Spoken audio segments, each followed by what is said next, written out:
Give me the top 3 actions or changes I should make that would have the greatest improvement of general health. So something I've told every patient since day one is eat less carbs, drink more water, and mind your own business. Those are like...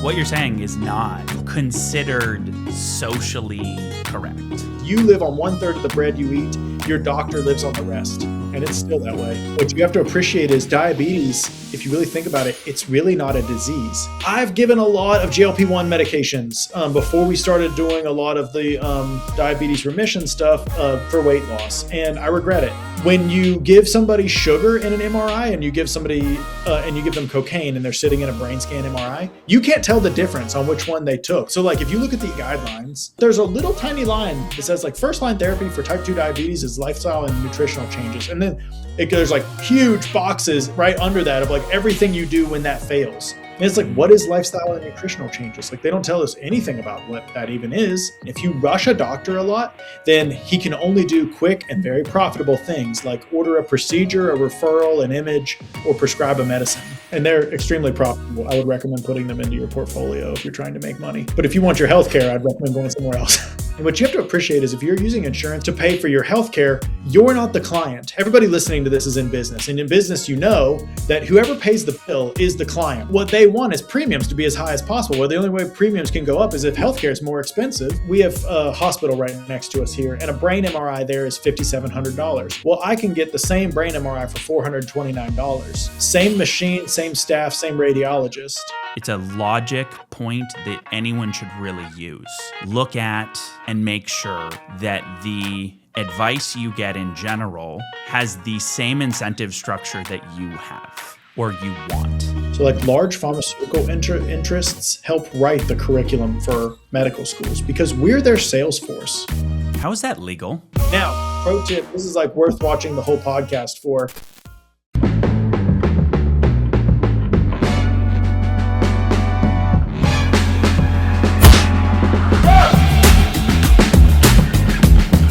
Hello, everyone, and welcome to another episode of Knockin Hard. My name is Curtis Johnson, and I am joined here by Dr. Tanner Moore.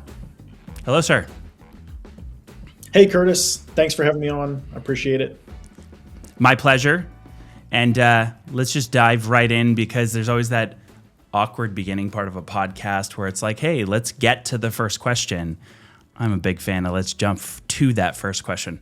So if we were to try and summarize and encapsulate whether it's like the last decade or this most recent stage of your professional life, your life's work, medically speaking, what you're trying to, improve for individuals in their health, accomplishments, what you're trying to understand, how exactly would you encapsulate that? Yeah, especially the last decade, I would have to say that the military is like the preeminent influence on me. I was a brigade surgeon in the 82nd Airborne Division. That organization was just a place where I was kind of born to enjoy and like just happened to be really blessed to do well while I was there and promoted fast in that organization. And it gave me the opportunity to have leadership positions and responsibilities that I otherwise wouldn't have had until I was maybe 50 or 60 years old in a civilian organizational structure. But because the military is very merit-based and they need people who are aggressive at getting things done. And so I was able to really get a lot of experience really fast and early in my career. And even though like I would have enjoyed a career in the military, I knew that I wanted to be out in business in the civilian marketplace. And so I got out in July of last year, 2 years ago now, 2024, and started a direct primary care practice. And that's like membership model medicine. So like my patients pay $99 a month for essentially unlimited access to their doctor where they can call or text us. And that was a system that I knew I was going to be more familiar with because I really didn't know anything about civilian insurances and all that stuff. And in the Army, like my patients they were my brigade, right? So they could just call or text the brigade surgeon if they needed something. And so it was just what I was going to be used to. And I'd love to say like, oh, DPC is the greatest thing ever and everybody agrees and you open up a practice and the people just flood in. But let's be real, like starting any business is really hard and it's a grind, and, expenses can outpace income very easily and all these things, especially when you're just getting started and you like might not even have any income. And I went through all of that stuff, right? So it was, it was a challenge to get people to understand the concept of direct primary care, where a lot of them are like, wait, so I'm going to see you and then you're not going to bill my insurance for anything? And it's like, well, we're actually not going to bill anyone for anything because the monthly membership covers it. And they're like, I don't understand that, I'm not comfortable with this. Would happen a lot. And it's just kind of like the mother of fear is ignorance, right? And so because like they didn't understand it, they were scared of it. And so it took a lot of re-education.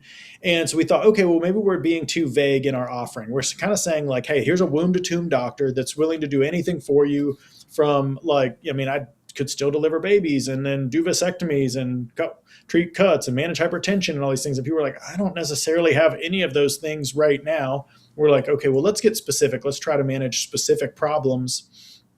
And so we were like, well, let's do menopause therapy, or let's do thyroid optimization, and maybe testosterone treatment, maybe weight loss, all those things that are, and even like aesthetics, all those things that people like, they hear and they think, wow, that's a clinic that would really do well.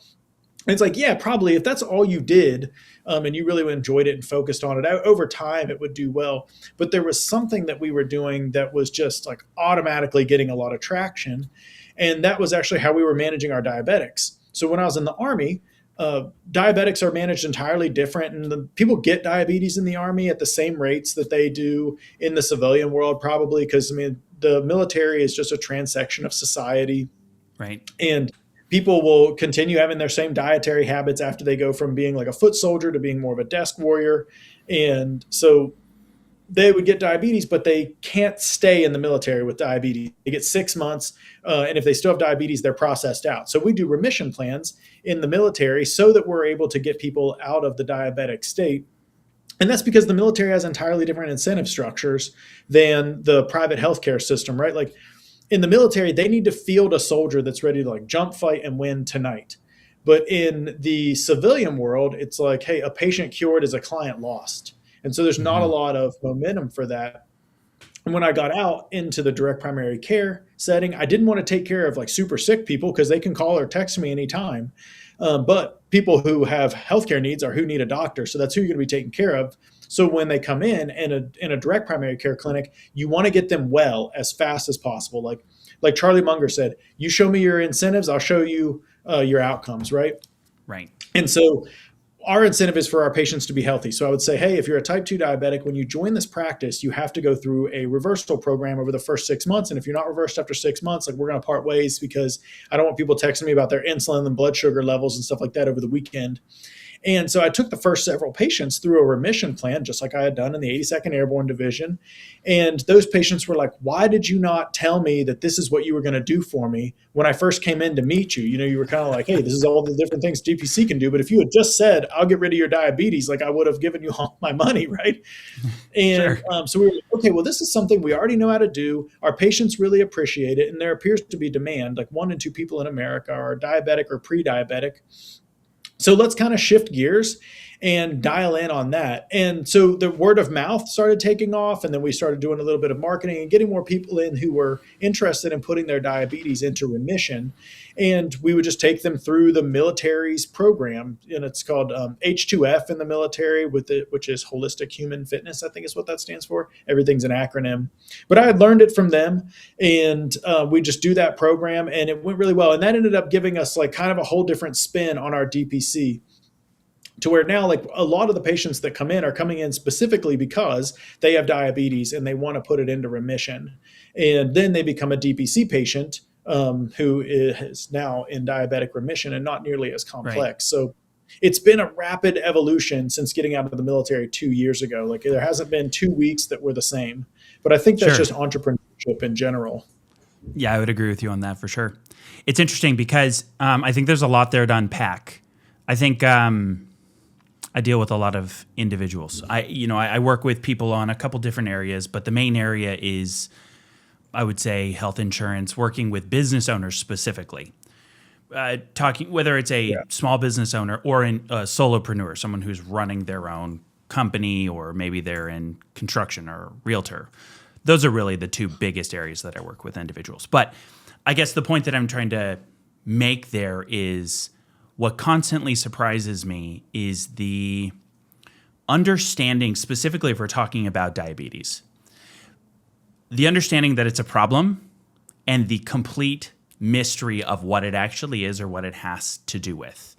So here, Yeah. there's an interesting question that I did want to ask you here. And then I do actually want to dive into probably a little bit later the pros and cons, that point that you're talking about in terms of alignment of your direct primary care, DPC, just in case anyone caught that term, DPC, direct primary care. I definitely want to touch on that. But if someone, let's say if someone walked into your, actually better yet, let's say if someone hopped on the phone with you, you didn't even get a chance to see them, all you're doing is hearing a voice, and they said, give me the top three general actions or changes I should make that would have the greatest improvement of general health. What would you tell someone?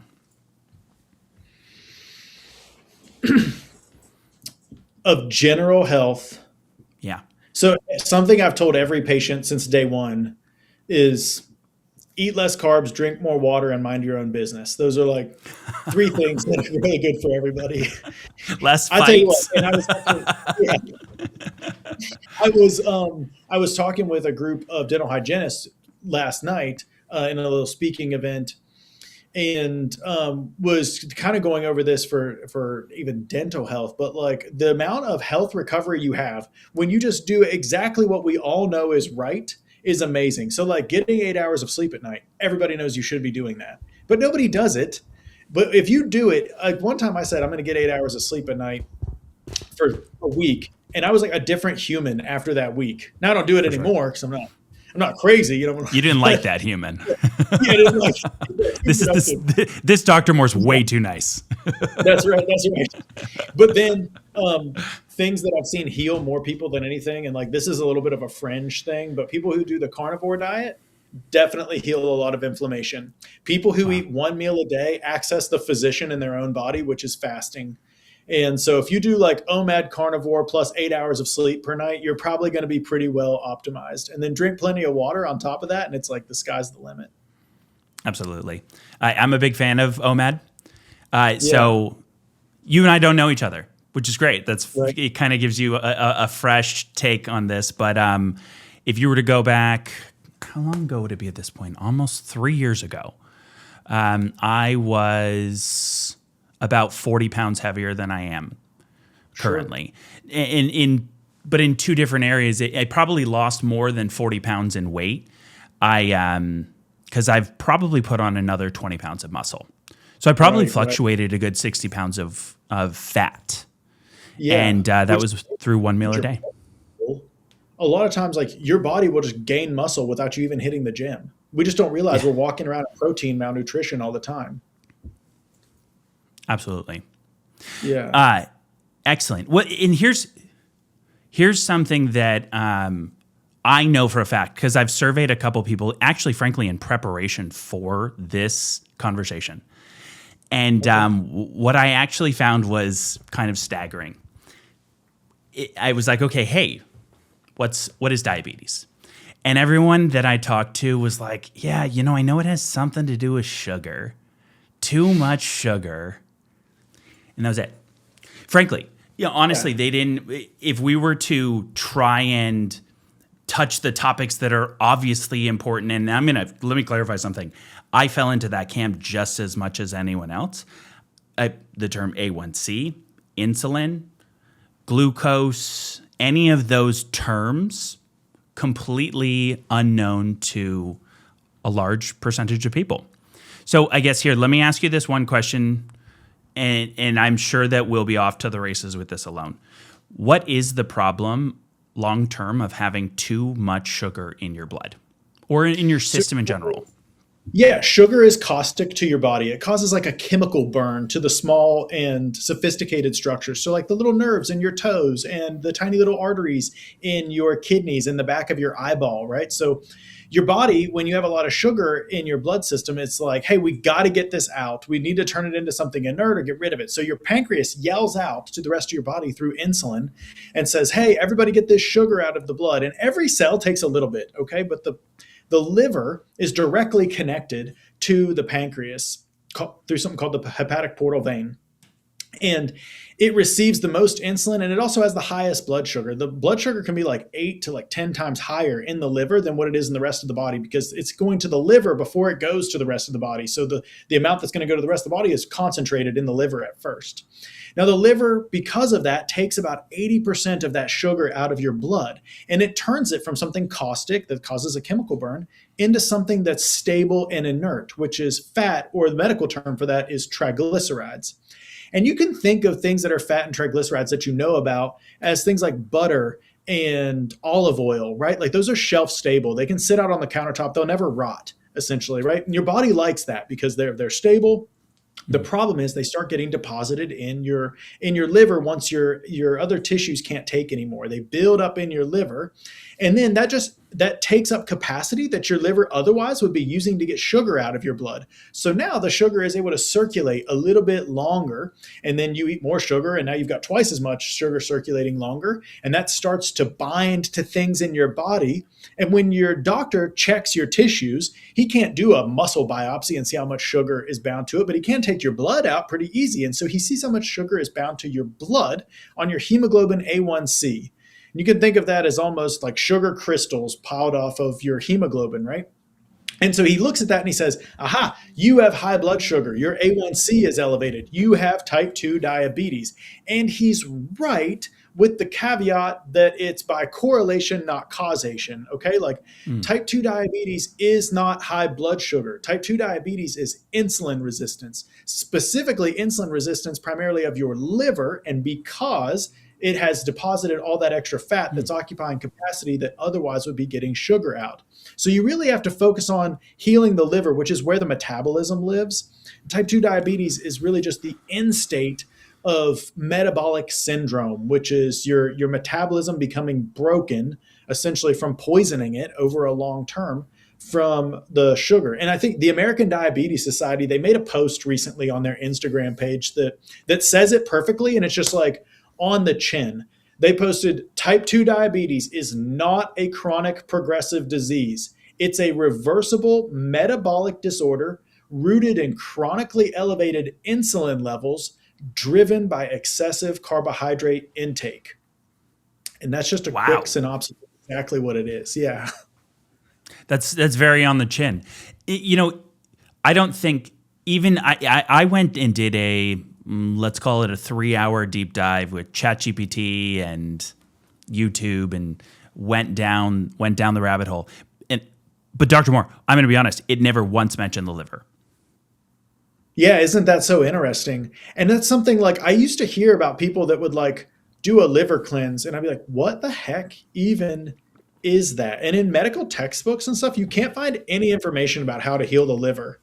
It's actually a skill that I got in the military. I learned all about how to do it because we deal with so many heat injuries. And I did my primary training, my residency at Fort Benning, which is the heat injury capital of the world. And where there, essentially, like the primary problem with a heat injury is liver failure. And so we just got really good at healing livers in the military. And then I realized, like, hey, liver failure is the problem with Tylenol overdose, alcohol poisoning, heat injury shock. But it's also the problem with diabetes. What if we just kind of approached the two the same way and focused on healing the liver so that we regain the metabolism and get that sugar out of the blood? And it works like a charm. Yeah, it's amazing. It's again, it's interesting because it's not even that it takes what the train of thought I had for this particular conversation and changes it, but it does give. It's always interesting because I find this a lot with medicine that there's this vast generality and very little stated solutions. Maybe it's different if you're sitting with a doctor saying, hey, I've got diabetes, and he goes and says, take metformin. That's very specific. But in terms of the field of prevention and what is actually the problem, let's take this back also to the realm of what someone can do, because I've got 2 kids. I've got a 6-year-old and an 8-year-old, and they love sugar. There's no question. I love sugar. Yeah. Yeah. It's tough to tell them though, because I've seen across the spectrum. I've seen parents who go, "You don't get any sugar." In fact, I have family member their parents never allowed them even for a minute of their childhood to have any sugar, and then now as an adult is obsessed with sugar because it was so, hey, you can't have any of it. Now they're exact opposite. So is it a problem of like you can't have any sugar, or where's an acceptable range? Man, so just to be absolutely clear, you could never eat another grain of sugar or another carbohydrate the rest of your life, and you will only be better off for it. There have been peoples who have done that for forever. Like you look at the Maasai from Masai Mara in Kenya and Tanzania.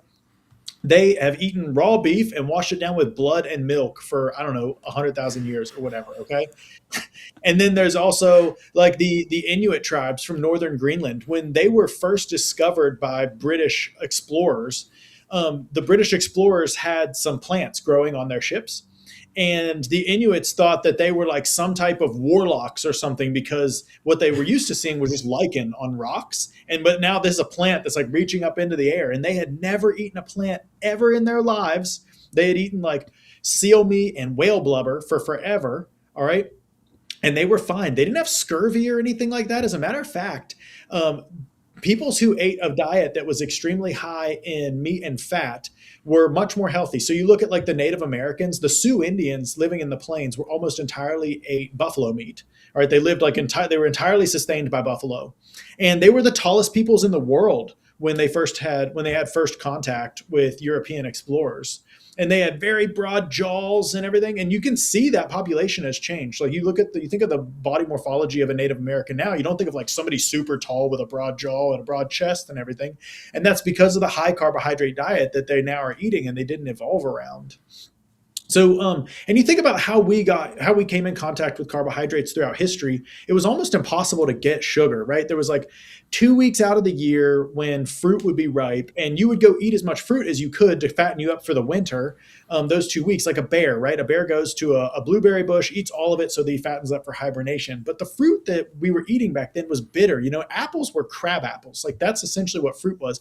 Even grapes were bitter, so the Romans would have to make it into wine so that it could be consumed. And eating fruit through fermenting it was the first way that we ruined our liver with alcoholic cirrhosis. As a matter of fact, like non-alcoholic fatty liver disease is one of the only diseases that's named for what it's not. It's because the only way you could get fruit up in a high enough amount up until recently was to drink it through wine or something like that, right? But eventually we developed like jet fuel and things like that, where we could fly up fruit from Argentina in January and eat it year round. I mean, like my grandfather, every year, like this was one generation back, right? And they weren't poor people. Every year, what he got in his stocking was one orange. That's what he got for like Christmas in his stocking. And that's the fruit that he had that winter. Now, talking about those tribes like the Maasai and the Inuit, they didn't like get scurvy or anything like that. And that's because carbohydrates and sugar, they deplete your body of vitamins. And meat has all the most valuable nutrients in it that animal ate. So that animal went out and ate all those things that you need. And then you eat their meat and you get it. Okay. Now you might need to walk over to a salt lick or something like that about, every 3 weeks or so if you're in a tribe in Africa or whatever. But now we can just take a multivitamin or like some electrolytes and get whatever minerals we would need. The other way you could get sugar throughout in history was to like climb a tree and fight off bees and eat some of their honeycomb. So you could either eat bitter fruit or get stung by bees. And that's stung by 1,000 bees. Those are your options. Yeah.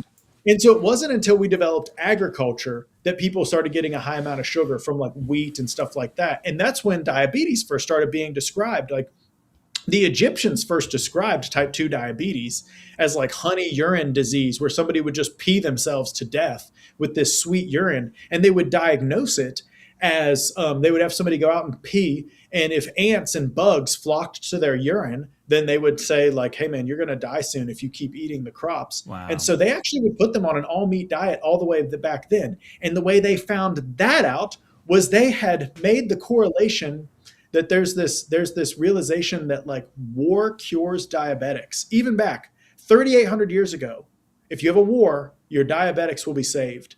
And that's because what happens in war, your crops fail.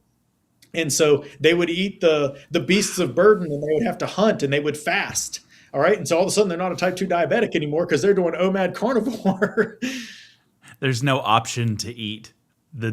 delicious. As a matter of Now, fact, there's a inscription in a Egyptian tomb. It's from 3,800 years ago, estimated, and it says, "You live on 1/3 of the food of the bread that you eat," because they were eating like this hard bread. It says, "You live on 1/3 of the bread you eat. Your doctor lives on the rest," whoa. and it's still that way. Okay, let's point out something obvious here. You're not the first doctor to know this. Why is this not the prevailing wisdom? Why is it that?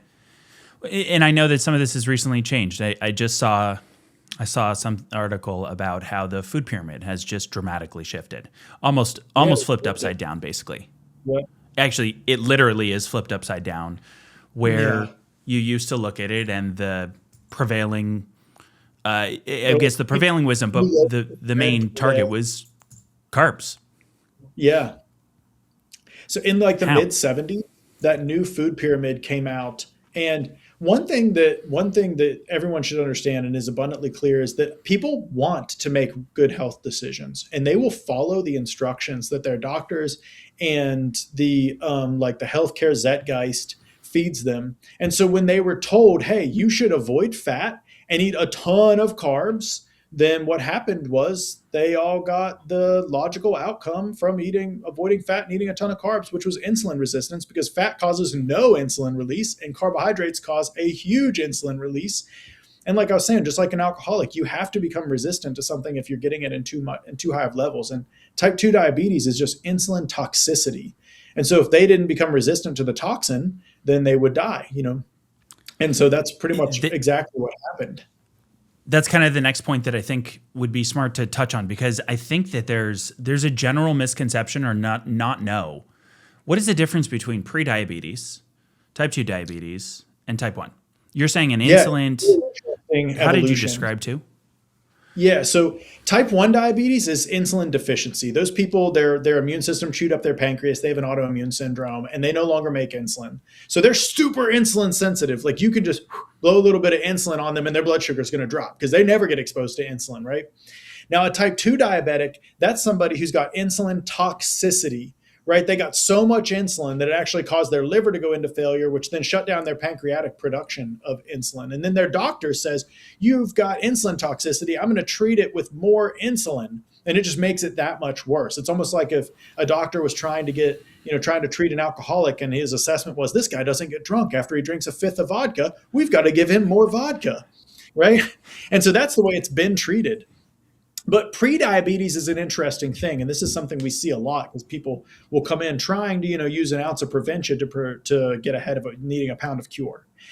And what happens in prediabetes is you're assaulting your body with sugar, and just by living in the Western world, high fructose diet, snacking, and then a lot of carbohydrates in our diet will just be like a constant onslaught for your whole life. And so as your liver starts to accumulate more and more fat in it, its capacity is going down. And so your pancreas actually yells out louder and louder through insulin for your liver to pull the sugar out. So my insulin sitting here right now in a fasted state is probably 3. All right. Oh, But wow. when I check a pre-diabetic's insulin, it'll be sometimes over 200.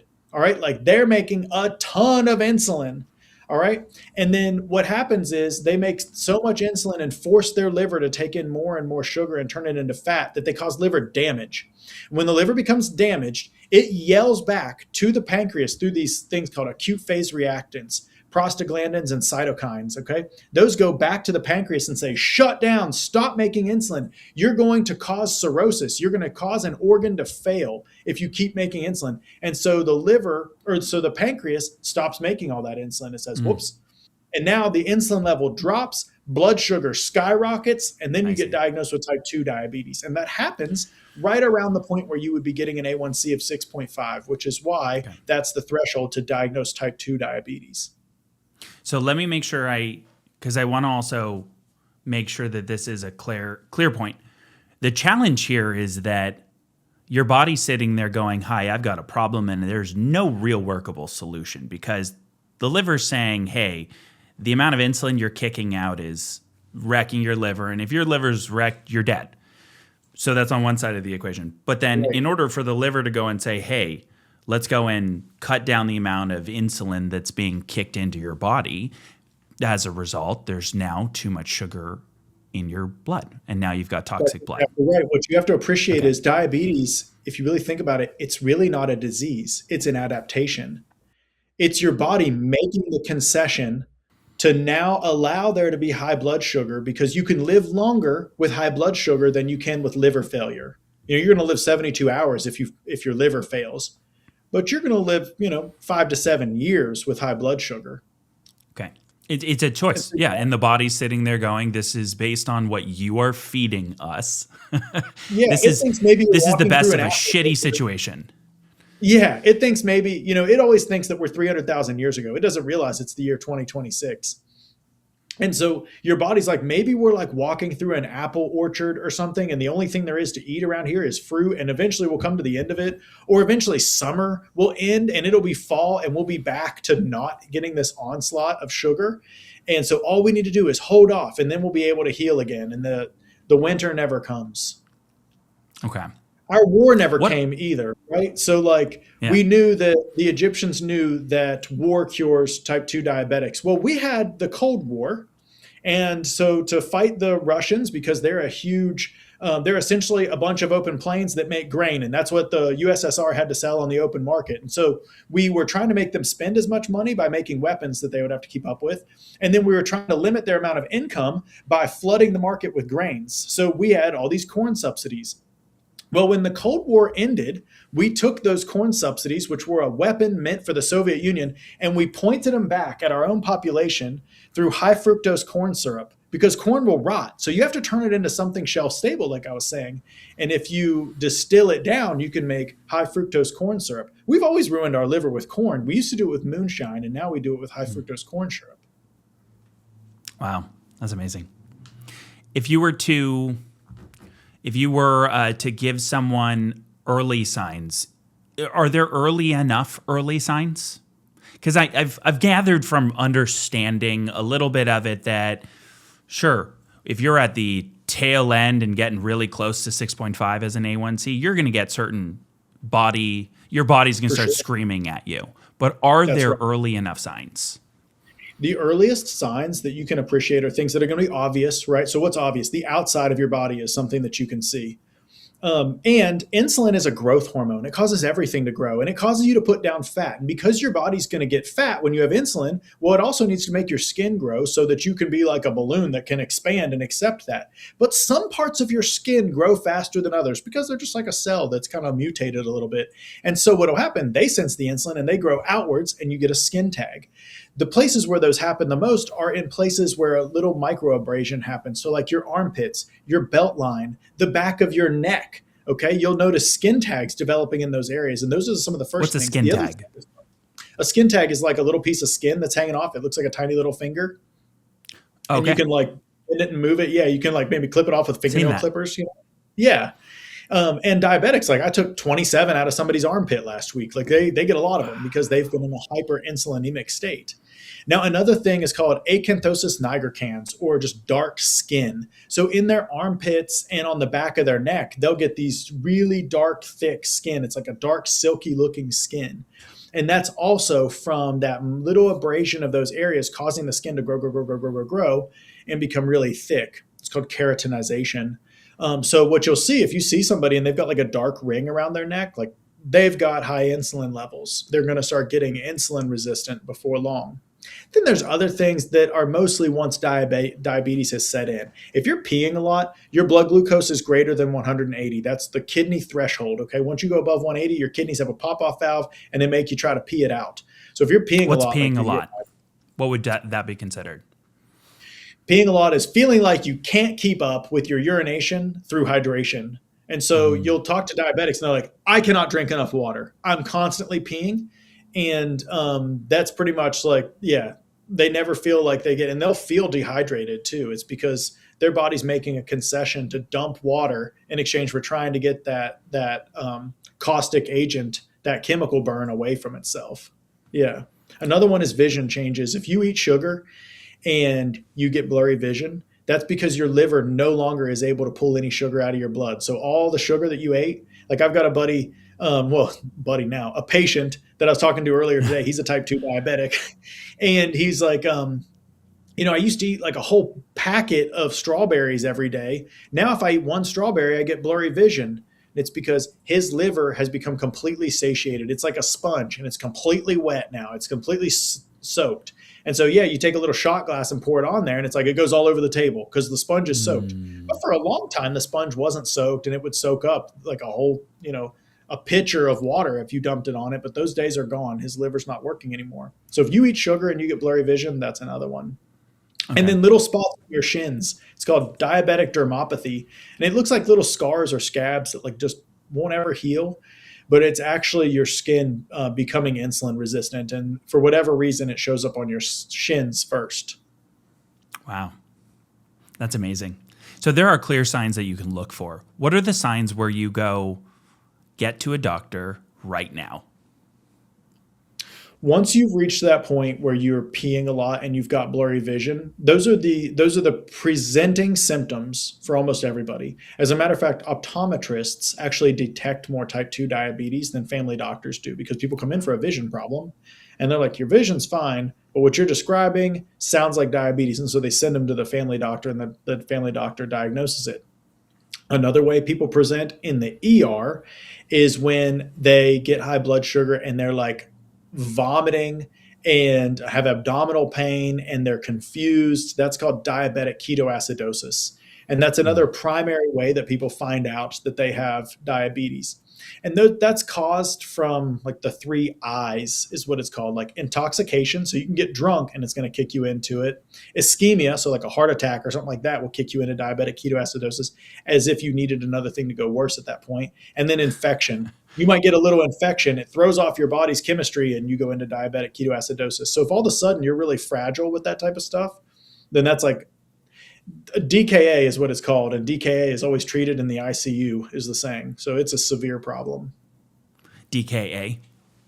Diabetic ketoacidosis. Okay, good. Yeah, and it's essentially because you've become so acidotic from the ketones from your body just having no control over your insulin anymore. Okay. Yeah. Yeah, so there's clear signs.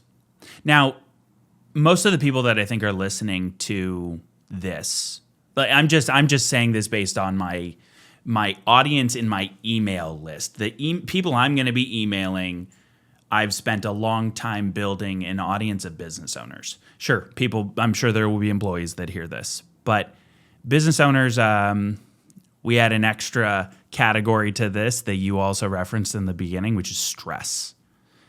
How does that add to this equation? So stress in layman's terms means cortisol release in medical terms. Cortisol is our stress hormone. Our body releases it in order to help us better absorb and sustain a stressful environment. One of the things cortisol does is it brings energy to the core. So it wants to preserve your organs when you're in a stressful environment. It thinks a hyena is going to try to eat your guts out soon. Well, that energy comes back to your core and it causes what's called central adiposity or like a big gut, right? And that fat around your gut is hormonally active and it actually like drives hunger. And so does cortisol. It actually drives you to crave sugar because it's like the most energy dense food and it never makes you full. So fat will make you full because of a few different physiologic things, but sugar won't make you full. That's why you like can't help but eat the whole bag of potato chips and you don't feel full after you drink 5,000 calories from 2 sodas or something like that, right? And so cortisol, when you're stressed, will make you crave sugar. It'll wreck your sleep, which raises your cortisol even higher. And then it'll cause you to build up fat around your belt line, which is right where it causes the most harm. So the ways you can combat this, I'm a shout out to like stoicism. And if you're religious, like pouring into your spirituality. Sure. But then also Heck making yeah. sure you get plenty of sleep. Yeah. And then there are some Yeah. sleep Okay. supplements that really help with it. Anything with L-theanine mixed with melatonin is going to be great. Something that business owners and entrepreneurs struggle with is not necessarily falling asleep because we're usually exhausted, but it's staying asleep. So you'll wake up after kind of taking the edge off at like 1 or 2 a.m. And all of a sudden you think of like all the things that could potentially cause the world to fall out from under your feet. Oh yeah. That keeps you up the rest of the night. Yeah. And so L-theanine essentially wipes your slate clean from intrusive thoughts while you're sleeping. And melatonin decreases your sleep latency. So it increases your sleep inertia. It makes you fall asleep. And then the L-theanine keeps you from having intrusive thoughts. That really helps. And that clears out cortisol, so that you're not waking up, you're not in this like constant cycle. Exercise is also great. Going and actually like getting the angst out of your body with actual physical exertion does help a lot.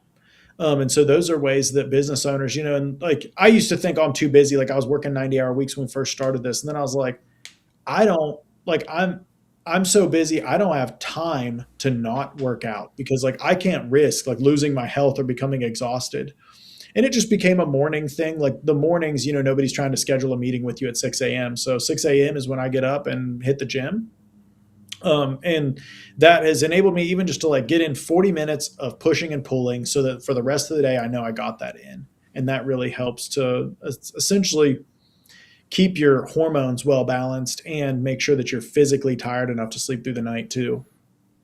I think it's a great way of looking at it because I've been my own boss, exclusively my own boss for a year and a half, 2 years now. I had a business partner. I still have that business, but that, kind of lowered some of that stress a little bit. But then you and I both know this. You explained it a little bit earlier. There's not really, sure, there are ways long-term you can get your business to a place where you can limit these stressful situations. But I guess the point that we're making with this, or what you're saying, is if you are in that stressful situation, do what you can to at least each day clear it out from a health standpoint. Yep. It's a reservoir and you have to let some water over the dam or else it will break the dam. And you have to just figure out what that is for you. And, for some people it's like meditation, which is actually super easy to do. It only takes like 10 minutes and has like great effects on your brain.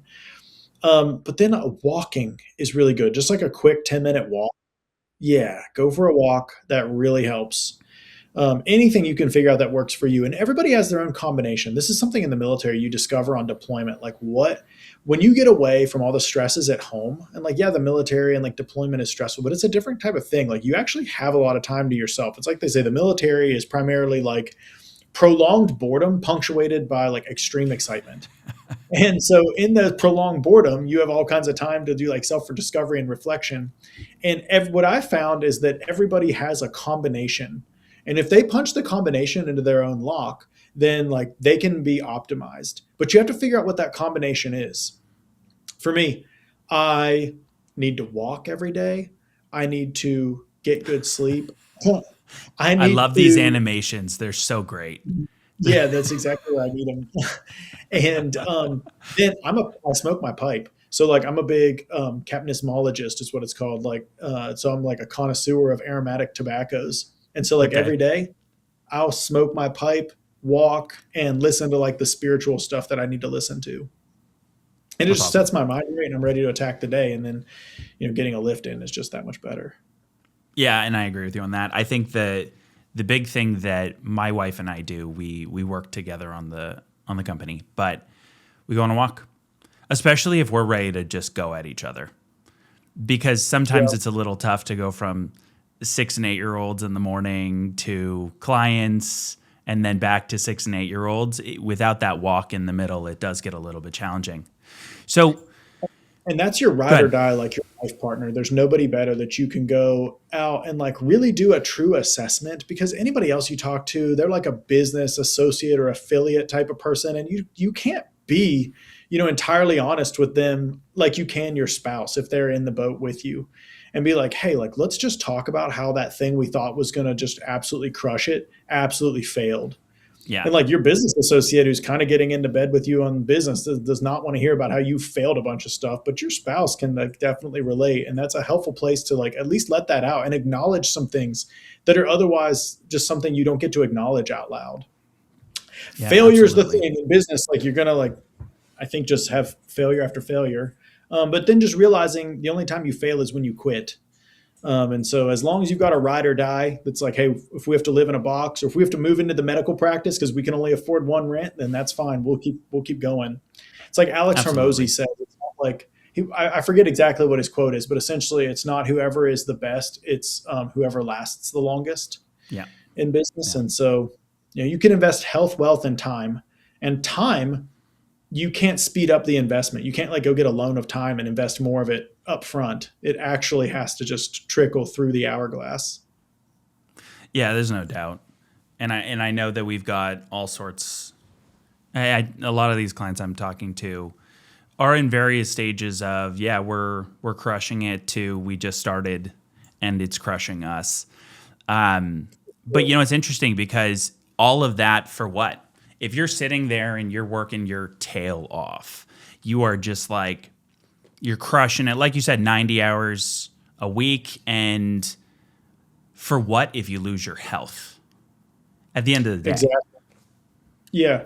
People spend their health trying to get wealth and then they blow their wealth trying to regain their health.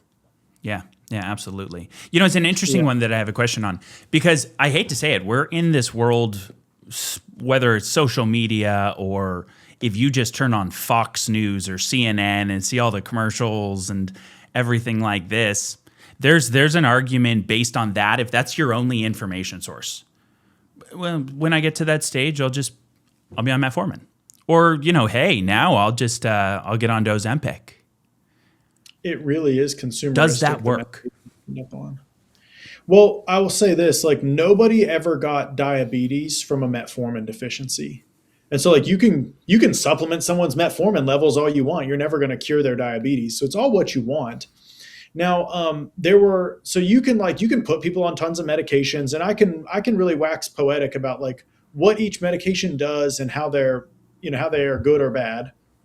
Metformin has some benefits. It keeps the liver from blowing sugar out into your blood while you're trying to drain sugar from the rest of your body tissues. I've given a lot of GLP-1 medications before we started doing a lot of the diabetes remission stuff for weight loss, and I regret it because now I have a much better understanding on the physiology of weight loss. And I realized what we were doing is we were really like, yes, people were losing weight, but we were also inducing a starvation state in those people. And these GLP-1 medications, meaning like Ozempic and Wegovy and all those, they essentially cause you just to eat less, but no less frequently. So people will kind of just snack on crackers and stuff like that all day, which causes them to always be in a high insulin state. And insulin locks your fat stores shut. So your body cannot access any of your stored fat. It's like if you took a camel out into the desert and we're like, you can't use any of the like, I know they don't have water stored in their humps, but we used to think they did, right? So you can't use any of the water you have stored in your hump. You have to only drink what's in here. But the thing is, if you can only consume as your body, if your body can only consume the amount of energy in that cracker and it can't access any of your stored energy, well, then it has to figure out how to survive on that amount of energy. So what we see is people's basal metabolic rate decreases by about 40% on those medications. And that causes them to be cold all the time and they lose their hair. And when they do lose weight, they end up with a bunch of excess skin because their body never went into what's called autophagy, which is where your body actually consumes itself. Right? It eats all the proteins that are available because you're fasting and it's out there searching for energy. If somebody loses weight through fasting, then they look great. If somebody loses weight through GLP-1 medications or like yo-yo dieting, then they have skirts of skin hanging off of them everywhere. And they gain that weight back expeditiously as soon as they stop whatever yo-yo diet they're on or their medication. So you talk to people who are on those medications that are super expensive, and a lot of these companies are paying for them. And as soon as they've locked themselves into this problem where as soon as they come off the medication now, they're going to gain weight 40% faster because they burn 40% less energy at baseline. Oh, interesting. So that's why you see, because there's obviously you get little bits and sound bites depending on obviously what kind of audience YouTube throws at you, and you obviously are teaching your you're teaching the algorithm what you want to hear. But I've seen that as a common side effect of high percentage of people end up coming off of those GLP-1s, and when they do, they get back up to that body. And so it's that point of you've also messed with their metabolism. They're not burning food at the rate they need to.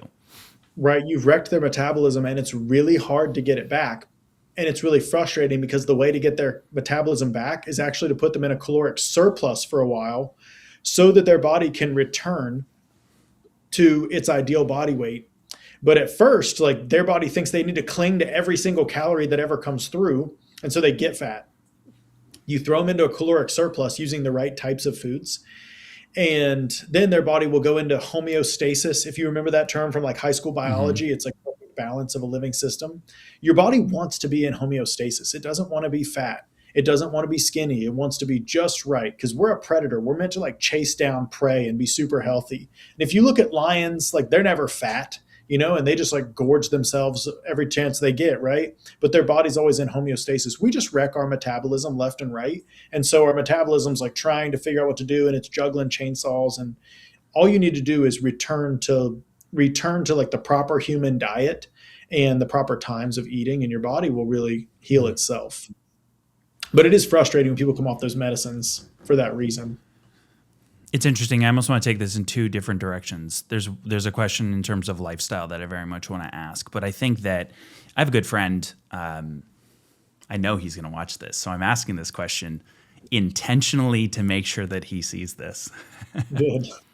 Exercises amazingly. He's in great shape. He eats no sugar. And in some regard, he might be doing what you're describing. He's very heavy on the proteins and he eats his greens. He exercises amazingly. He looks great.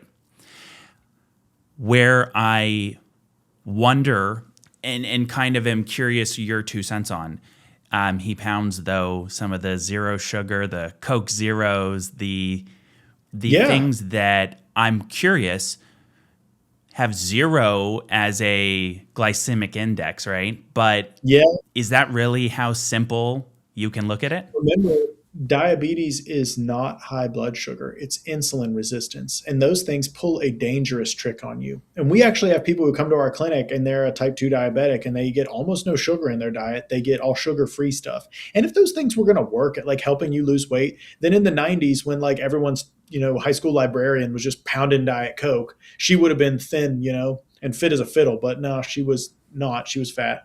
So what you got to recognize, exactly. Stereotype submitted. So what you got to recognize is your body is very much like an internal combustion engine, okay? Like we take in hydrocarbons and we breathe out CO2 and we pee out H2O after the combustion happens. And just like an engine, we have sensors to let the combustion chamber know what's coming. Like you have a mass airflow sensor in your car and it says exactly how much oxygen is on its way to the combustion chamber. Well, our tongue, our eyes, our nose, and our ears are communicating with the inside of our body about what's to come from the environment into us, okay? So there's these really interesting studies where they take people and they put an arterial line in them and they sense how much insulin is in their blood and they just show them pictures of sugary food and their insulin level spikes. Wow. Okay, but no sugar follows that. So then their body, if your insulin level goes up, they would get low blood sugar because high insulin causes low blood sugar in somebody who's insulin sensitive. So they have to become insulin resistant if that happened a lot. Now you can show somebody a picture once and they're not going to get insulin resistant. But if you taste sweet, it causes this thing called the cephalic insulin phenomenon, okay, where the sweet taste on your tongue causes an insulin dump because your tongue yells out. Well, your tongue senses sweet, goes to your brain yells down to your gut, brace yourself, a bunch of sugar is on its way. Right. And so your pancreas says, I've got it, ready to receive, and sends out a bunch of insulin, and then no sugar arrives. Yes, it was sweet. As a matter of fact, a lot of these non-nutritive sweeteners are like 60 times sweeter than the actual table sugar. right? And so it's like super sweet. You think of this massive burst is coming, insulin is released, no sugar shows up. So then your blood sugar would start to go down. So you have to release sugar from your liver to bring it back up, but you also have to pull in your insulin receptors so that you don't get low blood sugar all the time. So now So it you've created. confuses the absolute living shit out of your body. Yeah, we did not evolve around this. Yeah, like this is even worse than climbing the tree and getting stung by bees. Like now, it's just something we were never meant to get. Now, Okay. pro tip: this is like worth watching the whole podcast for. There's a new type of sugar that we've recently kind of developed. It's an actual sugar. It's a plant-based sugar. It's not a non-nutritive sweetener, and it causes satiation. It has like a GLP-1 like effect. It's almost like taking Ozempic, and it doesn't spike your blood sugar, and it doesn't appear to have any effect on insulin either. It's called allulose, and it's 1/3 as I've heard of sweet it. as table Okay. sugar. And it's great. It's in yogurt and stuff like that a lot, but you can buy it. It's not in most foods right now because table sugar, let's say, costs like $1 a pound or whatever. I don't know exactly what it costs. But high fructose corn syrup, like the same unit of sweetness of high fructose corn syrup, is like 3 cents a pound. So they're like, anytime they can, they're going to put high fructose corn syrup in stuff. Okay. But then allulose is like $3 a pound or something. So it's still relatively cheap. Like you can buy it on Amazon and then cost us anything. But on an industrial food basis, they're like, oh my gosh, that's our whole margin. It's 3 times as expensive as if we put the sugar in it. So they don't put it in a lot of things, but you can buy it and cook with it. It bakes just like sugar and everything. So and it tastes good.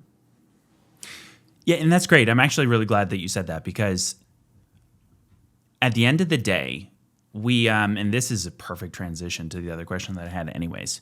So to sum that up though, the challenge that you run into is twofold. You are sitting in a position where over time too much insulin creates one type of problem, but then also too much blood in your sugar creates an entirely different set of problems, and both of them are equally bad. Obviously, killing the liver just kills you much quicker. So the point is that you need to avoid both. And sometimes I think that we run. Sorry, go ahead. Insulin paradigm is just something you shouldn't put yourself into. There's no need for it. The Maasai, the Inuit, like there's no need, right? So if you just avoid it, and like all that you're getting from that sugar is an instant of mouth pleasure that's as fleeting as a swallow. All right. Right. But the damage it does just goes on forever. Wow. So this brings me to what I would say is probably the most challenging element of this. I'll preface it almost with a couple of people that people I know. I have friends, even some family where I'll preface this. I love sugar. Absolutely love it. But for whatever reason, I do have the ability to turn it off. I've done keto where I've gone off sugar for 6 months. I've done OMAD where paired that with eating no kind of like processed sugars. Sure, maybe I'm dying, I'm going to have an apple. But the point is, I also know many individuals who have no lifestyle control in that regard for whatever reason. Yes. And it seems like a major problem. I'm sure since you are coaching individuals on this point, sure, if you're sitting there and going, listen, that's fine, just keep eating donuts, but you're going to be dead in X number of days. That's a little bit easier to give them that sense of urgency. But are there any pro tips that you would give someone that's maybe earlier in they've got a little bit of pudge, or maybe they're showing pre or early pre-diabetic signs? Are there coaching tips that you give them to help them make that lifestyle change? Acknowledgement is the first one, and I'll tell you what I mean by that. So you have buddies who are like into craft beer. They love craft beers, but they don't like live under a bridge and their family has left them and they're just some alcoholic that's a total loser, right? Sure. Like they love sugar, but they love beer, but they've got control over it. All right. Now, the definition of addiction, really like an easy way to determine if somebody has an addiction, it's when somebody continues doing something that they know is causing harm to them, their family, or their finances. All right. But they continue to do it anyway. Okay. And somebody who's developing type 2 diabetes, like they know it's not a secret. Like they're going blind and their toes are falling off, right? And they're continuing to do it. What you have to appreciate is that type 2 diabetes is a consequence of sugar addiction, pure and simple 100%. Okay. Sugar affects our brain the exact same way as cocaine. Do you remember Katie Couric from the Today Show? She did Yeah. such a great illustration of this in a documentary that she made. But sugar affects your brain in the exact same way as cocaine. We have in our brain, we have the nucleus accumbens, all right? And it's where addiction lives. It's where you grow dependencies that you'll push through, like hurting yourself for, okay? When you give somebody sugar in an MRI and you give somebody and you give them cocaine and they're sitting in a brain scan MRI, you can't tell the difference on which one they took. Like it just lights up like crazy. But very similarly, give somebody who's a type 2 diabetic sugar, almost nothing happens. And so they want more and more and more to get back to that point where it lit up. Same with when you give somebody a cocaine addict cocaine, almost nothing happens. But they want more and more and more to get back to that time when they lit up. So as somebody's addiction gets worse and causes them more harm, they actually want the thing causing the harm more and more and more, seeking that high they had from back when they could just crack a nice, crisp, cold Coca-Cola and it And even would touch just their the tongue. smell. Oh, the smell, the sugar on their tongue. Yeah, but now they're just guzzling Coca-Cola and getting nothing out of it and not even thinking about it, right? And so, and like the harm is real. You see people who like live on the street and they've got like open wounds on them from IV drug use. You're like, oh my gosh, I cannot believe they continue to inject themselves with these IV drugs with like an arm rotting off and stuff. Well, like I see diabetics all the time that have like holes in their feet and their toes are rotting off and they're continuing to drink the Coca-Cola. Okay. It's the exact same thing. The only difference is like there's no subsidization for heroin abuse, right? Like if you're a heroin addict, you're going to live under the bridge. If you're a diabetic and you've got all these problems, like you're going to get put on Medicaid, you're going to get EBT and food stamps, and you can buy junk food and all these things. And it's just because of like the cultural connotations are different when it comes to food that's a drug versus something you inject that's just as harmful of a drug.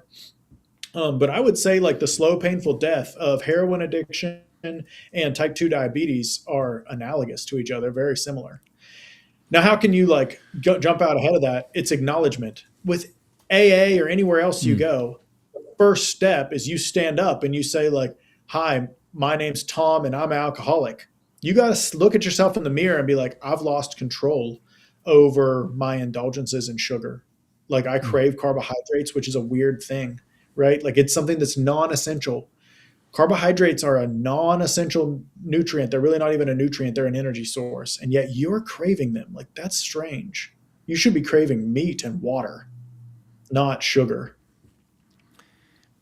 Let's also point out the fallacy in what you're saying. That's not a real fallacy, but it's a societal fallacy. What you're saying is not considered socially correct. For sure. Do you get what I mean by that? Oh yeah. If I go grab a burger for lunch, someone might go, "Oh, that's a little greasy." They're not looking at that going, "Ooh, he's got a bun." And that grease is almost harmless. Yeah. I mean, there you go. We will learn our lessons very well. And for 30 years, we had the food pyramid telling us that like you need to avoid fat and indulge in carbohydrates. And that's absolutely right. Like I'll tell people sometimes like you should eat a stick of butter. And that's almost harmless. Like you can do that. And they're like, oh my gosh, I'll have a heart attack tomorrow. And it's like, well, actually, dietary saturated fat has almost no correlation with plaque formation in your carotid arteries at all, or your coronary arteries, okay? But sugar has a very high correlation, right? But like if you tell somebody like you should eat a bunch of toast, they're like, that sounds delicious. But they can't even choke down toast unless they put butter on it because they don't need toast. What they need is butter. They need fats and proteins. We're made of fat and protein. We're not made of sugar anywhere, right? What your body needs is its actual building blocks, not just this jet fuel. How did we get to this place? And you might have also mentioned it in a similar sense with corn. How did we get to a place that carbohydrates are such a staple in our diet? Cheap, easy, high profit margin. So like Kellogg's, all these breakfast things, like telling people like breakfast is the most important meal of the day. Like, no, there's like There's no reason to think that. And definitely the best thing you can do right at the beginning of the day is spiking your blood sugar is not true. And what did we were raised on like Eggos with syrup and Pop-Tarts and toaster strudels and stuff like that. Like I used to eat that stuff thinking I was making a health decision because I wasn't having bacon, right? Like, but I should have just been eating like egg yolks and bacon and I would have been more healthy. And like I was a chubby kid and didn't understand why. And it's because I was spiking my insulin. There can be no weight gain outside of insulin, right? And so if you eat eggs and bacon, there's like no insulin released. That's protein and fat and cholesterol, okay? My family is a bunch of like farm people from West Virginia. And every morning before they went out and milked the cows, they would sit around and eat eggs and bacon. And then they would pass around the ramekin full of grease. And everyone would drink the bacon grease before they went outside. They were all fit as fiddles. They didn't get diabetes back in the 40s and 50s. Did they get something else? No, they all lived to their 90s. I'll tell you who died, from like diabetes and were obese is the people who were still alive in like the 90s and early 2000s and were drinking soda and eating toaster strudels and waffles. But it used to be to like make bread. You had to like get flour, put yeast in it, water, cook it, and all these things. But everything's like the carbs are just like they're easily shelf stable, right. But that's weird too. The reason they're shelf stable, like bacteria eats fiber. Okay. That's why like ruminants, they eat all that fiber and the bacteria consumes it and then they consume the bacteria. So when you see a bull who's big and strong in the field, it's not because he got strong off grass. He got strong off of bacteria that was eating grass. All right. So to keep bacteria from consuming your food on the shelf, you have to get all the fiber out. All right. So fiber buffers blood sugar spikes. So when you go buy bread that like lasts a really long time, like if like the bread they were eating in ancient Mesopotamia, it was like rock hard in a day and would start molding on day 2. All right. But like our bread, will just like stay good for like a week and a half. And it like gets a touch of mold just on the very edge, but it's not just like blue. And that's because of like, number one, all the preservatives, but number two, there's no fiber in it. So you're essentially eating a bullet to your liver that's just going to spike your blood sugar, and then like a poison for your liver, which is all those preservatives. Wow. What is fiber? Fiber is a carbohydrate. It's a carbohydrate that is so long that we can't process it. And so it's considered essentially nutritionally neutral. All right. And people will be like, you need more fiber in your diet. No, you don't. All right, like fiber doesn't even get absorbed. Fiber goes through your gut essentially like a lattice, okay? Like pushing a colander through your gut.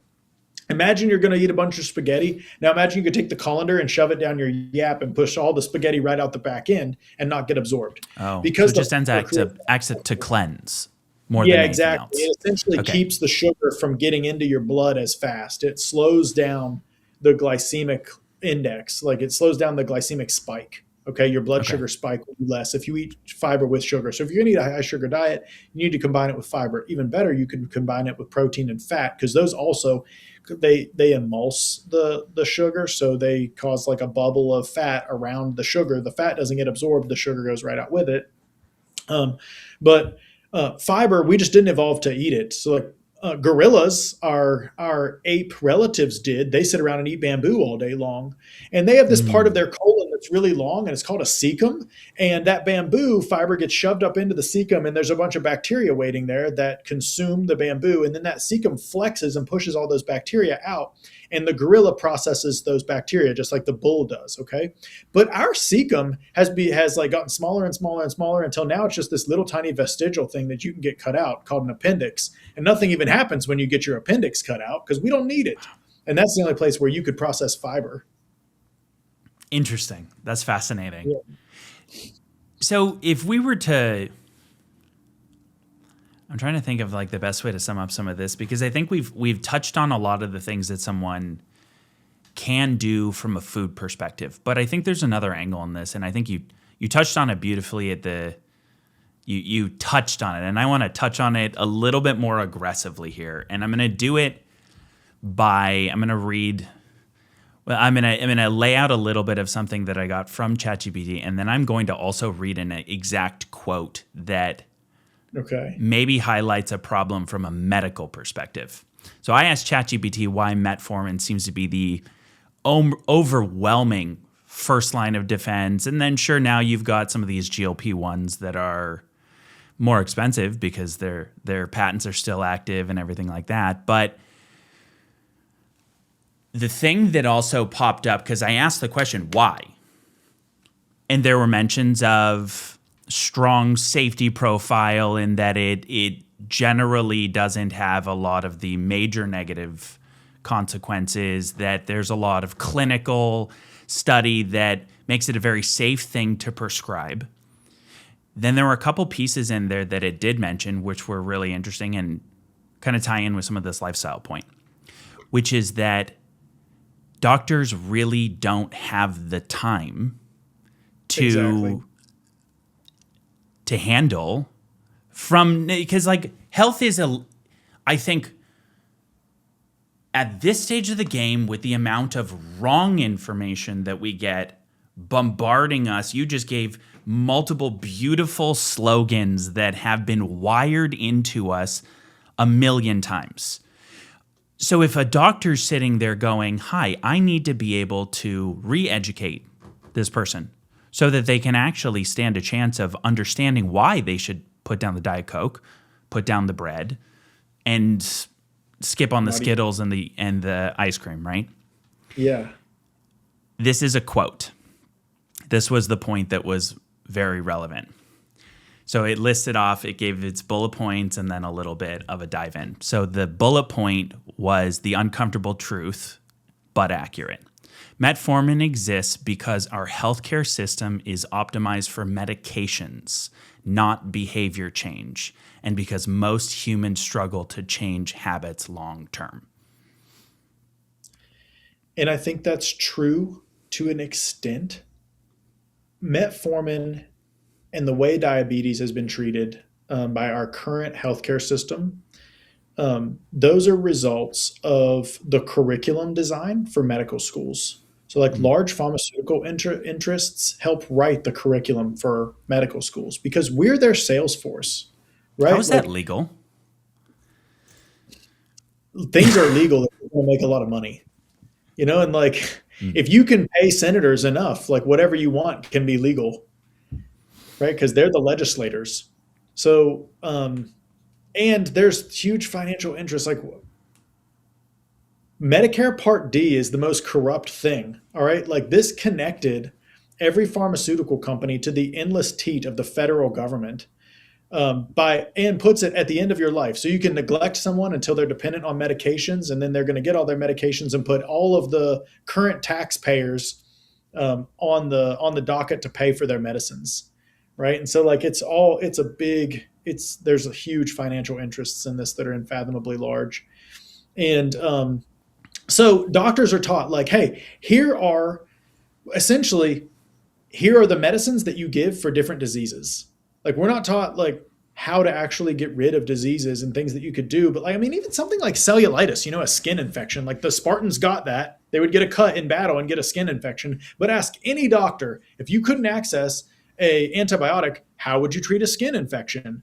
And most of them be like, I hope they don't die, or amputation or something like that. But no, super basic. What they would do is they would wrap the tissue so that it would squeeze the lymphatic fluid out of the infection, which shows the bacteria to your immune system. They would elevate it so that it would drain back towards your spleen, which is where an ambush is waiting of your immune system. And then they would put hot rocks on those areas so that you would create a synthetic fever because bacteria can't survive above 98.6. And so they would get rid of infections all the time, but we're just not taught these things. And how much can you sell, tight wrap, elevation, and hot rocks for? Not nearly as much as you can sell antibiotics for. And so there's large financial interest in training this fire, team. raise. Yeah. Yeah. And all doctors are told this kind of as a side note. So if you look at the ADA guidelines, lifestyle and nutritional changes are number one. But there's a little tiny line that says first line therapy for type 2 diabetes is lifestyle and nutritional changes. And then there's huge boxes right under that of everything you do when that fails. And it's what is lifestyle and nutritional changes? They don't tell us anything about what that even is. And so most doctors are hey, you need to eat less sugar and move your body more. And patients are okay, I'm not even sure like what you mean by that. And then they start them on a medicine. And once you get on a medicine, it's almost impossible to get off of it. So even if it has to be like a bold and brazen doctor who's going to take you off of a medicine that a different doctor prescribed. And they have to care. Hmm. And that's something that's just not written into the schedule on 15-minute appointments when you have 7 minutes with the doctor. And he's just trying to Is stay time alive. a big factor? I would say time's probably Available the biggest. time with the patient? Yeah, doctors by and large are people who went into, I mean, they're sacrificial lambs to the medical industrial complex. They're not like living a great life. Most of like doctors have a higher suicide rate than veterans and farmers, which are number 2 and 3, really high. I'm all three of those things, by the way. So shoot me a safety text when I get home. But doctors aren't like happy. They're low paid, and overworked. It's not like they're just in it for the money that they're getting from the pharmaceutical industry. No, like they're rushed by design. If you rush a doctor a lot, then he can only do quick and very profitable things like order a procedure, a referral, an image, or prescribe a medicine. But sitting down and like taking a diet history and helping somebody brainstorm how they could improve that and then having follow up with them, there's like no profit margin in that at all. And it takes a ton of time. So is there no this profit margin in it, or is there no profit margin in it with the way health insurance and, like you said, the system is set now? Because you talk about direct primary care, and is it the same problem there? No, our incentives are just entirely different, and we have the time and benefit from patients being healthy. So it's like, I'll make the time. I'll call you on Saturday and tell you what to and not to eat if it means that you won't call me on a different Saturday, right? So it's different in that. In the insurance system, everything is geared towards maximizing billing, right? And what you have to appreciate is if you're using insurance to pay for your healthcare, you're not the client. Everybody listening to this is in business. And in business, you know that whoever pays the bill is the client. Like even if you go out to eat, hey, the person paying the bill is who that the waiter needs to take care of so they get a good tip, because that's the client, right? In healthcare, you're not the client. Your insurance company is the client. So you might have a terrible experience in an old dingy clinic and like we're treated like garbage. But that note, that billing invoice that gets sent to your insurance is going to be beautiful and talk about all the great care that they took of you. And that's because your insurance company is paying the bill. So they are the client. It's the same reason why if you go on an airplane for an hour, they're like offering you peanuts and water and asking if you want earplugs. And they would never wake you up if you fall asleep. But you can go to the ER for 6 hours and they treat you like you're an inconvenience. And like, if you get admitted, they're going to wake you up at 4 a.m. and be like, have you pooped yet? And then like, it's because they don't care about you. They want to tell your insurance they made sure you didn't have opiate induced constipation so that they get maximum reimbursement from your hospital stay. Wow. Right. You're just a courier carrying the money for your insurance system if that's what you're using. Let's do this. I have 2 questions on this. Define, from someone who is actually in the position of being a DPC focused doctor, what is DPC, direct primary care? Direct primary care is just a primary care business design that works like Netflix or any other basic subscription. Okay, so patients pay a low monthly fee in exchange for usually enhanced or unlimited access to their doctor where they can call or text them anytime. And there's also no co-pays or extra charges for visits with most practices. So, you can, just like you can binge Lord of the Rings on Netflix and you don't like pay more for Netflix that month, you can see your DPC doctor 5 times that month and there's no extra fee or anything. And that's built into the design. And then most direct primary care practices, because we're outside of the insurance system, we can do magic tricks because we don't have to answer to anybody. So we can go and do what's called client billing arrangements where we can go negotiate prices on behalf of our patient. And then we pick up the bill and bill the patient. And what that does, it removes risk from whoever that supplier is, whether it's an imaging center or a pharmacy or something like that. And they know it's going to get covered, basically. Yeah, you know it's going to get covered because they have the doctor's credit card on file, right? So like we have a hospital right next to us here and a brain MRI there is $5,700. Well, I can get the same brain MRI for $429 by using a client billing arrangement. Yeah, same machine, same staff, same radiologist. And I that's saw what people, prices in some areas on health insurance go up by 40%. Blue Cross Blue Shield in Texas, certain areas of Texas went up by yeah. 40% because we're told it's out of control. Is what you just described the control that is out? I would say any type of central management that takes control in an economy, in a marketplace, away from Adam Smith's invisible hand is out of control. People acting in their own best interests is in control. And because now you have paid someone else to look out for your best interests, and their best interests aren't in alignment with yours. Their best interest is to take as much of your money and pay out the least amount possible, right? Mm-hmm. That's how health insurance works. That's their whole business plan. Take people's money, pay out less. And so you've paid somebody to make that exchange on your health care. So they actually, I mean, this is a whole other conversation how health insurance has led to healthcare being much more expensive. They've actually like benefited from healthcare being expensive. And that's because of something called the minimum loss ratio, Yeah. where they get to keep like 15%, 15 to 20% of their premiums. So what they want is premiums to be as high as possible. Well, the only way premiums can go up is if healthcare is more expensive so that Yeah. they're paying more out, right? And so they want premiums to rise, rise, rise. So they want healthcare to be expensive. So as Yeah. that And to touch happens, on that point, that's Obamacare. The Affordable Care Act basically said, hey, listen, we can't have health insurance making 50% profit. So we're going to cap after commissions and cost yep, of health coverage. We're going to cap your profits, not thinking of, like government always does, the secondary consequence that you cap profits to as a ratio or a comparison to gross revenue. Well, if you can get right. gross revenue, AKA premiums, to go up, guess what? Yeah. You have There a you go. you have a 50% slice of the pie, but you want that pie to get as big as possible. Right. Yeah. So the government in their infinite wisdom, tried to put their thumb on the scale and ruined everything. And that's just like Yeah, and how broke it the happened. fucking scale. Exactly. Yeah. And that happens even like in any little small system. Like, so even Walmart at one point had like this really great idea. They were like, hey, we're like getting kind of a backup at the registers. So let's have somebody stand out front of the registers and direct people on what register to go to. And it ended up causing like these unfathomably long lines at Walmart because every individual person wasn't making the best decision for themselves. And they were like stuck in the line that they were told to go to, and one line might be moving faster than another. And so Walmart just like nixed that plan immediately because they have that power. But in a government, there becomes all these people who are dependent on this new system. And those subsidies from Obamacare is what's getting pulled back right now, that along with the COVID subsidies. And you build dependence and people benefit from that. They get elected because of that. And I saw this thing earlier this week is like, it's funny that you can't feed animals at like a state park because they'll become dependent on that handout. And yet you can do the same exact thing to people all you want if you're the federal Right. government. It's fascinating. So Yeah. I want to always leave someone who's listening this with action items that are very clear, and I want to make sure that we've really honed in on this second one. I think that it's maybe the harder one to actually implement.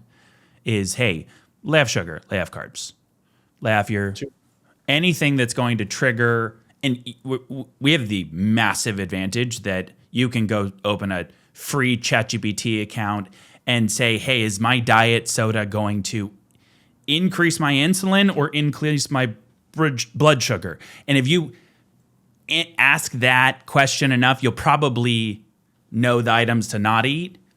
And Yeah. like you're saying, very simply, eat some steak, eat some veggies, right? That is Right. like an irreducibly simple way to look at it. So that's on one Yeah. side. On this other side, and maybe this is I guess the best way to look at this is it's a logic point that anyone should really use. Look at and make sure that the advice you get in general has the same incentive structure that you have or you want. Right. Exactly. I'm saying this in relation to doctors specifically. Yep. Look at it like Charlie Munger.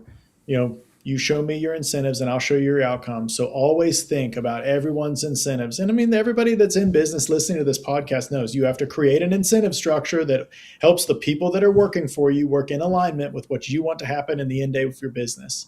Right. And it's the same exact way in the healthcare system. If you're paying somebody to take more of your money than they pay out, then you're probably going to get the worst healthcare that you'll tolerate. All right.